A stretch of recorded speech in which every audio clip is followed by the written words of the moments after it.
അല്ലെങ്കിൽ നമുക്കിതും കൊണ്ട് മുങ്ങിയാലോ? ഞാനും അത് തന്നെയാണ് ആലോചിക്കുന്നത്. സമയം വൈകുന്തോറും പുലിവാലാണ്.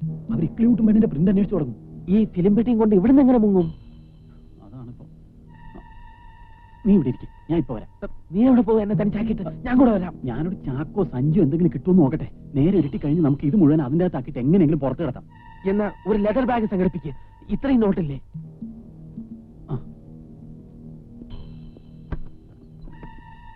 കഥ അടച്ചോ. ഞാൻ വന്ന് 3 പ്രാവശ്യം മുട്ടിയിട്ട് തുറന്നാൽ മതി. അല്ല, അപ്പോ വേറെ ആരെങ്കിലും വന്ന് 3 പ്രാവശ്യം മുട്ടിയാലോ? എന്നാ ഞാൻ 4 പ്രാവശ്യം മുട്ടാ പോരെ? അത് മതി. 4 പ്രാവശ്യം ഈ കാലത്ത് ആരും മുട്ടാറില്ല. നീ ധൈര്യമായിട്ട് പോയിട്ട് വാ.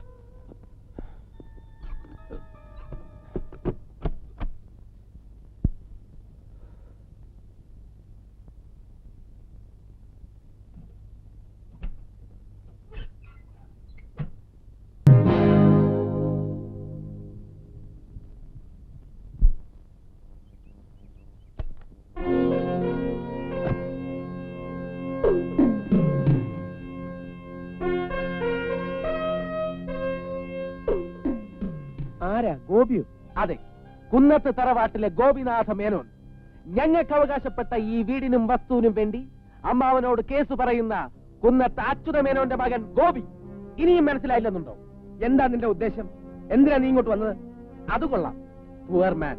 എനിക്ക് അവകാശപ്പെട്ട എന്റെ മുറപ്പെണ്ണിനെ കൊണ്ടുപോകാൻ, നിങ്ങളുടെ മകളെ വെഞ്ചാമര തൊട്ടിലിട്ടാട്ടാനും പട്ടുമത്തയിൽ കിടത്തി ഉറക്കാനും കഴിവുള്ളവനായിട്ടാണ് ഞാൻ വന്നിരിക്കുന്നത്.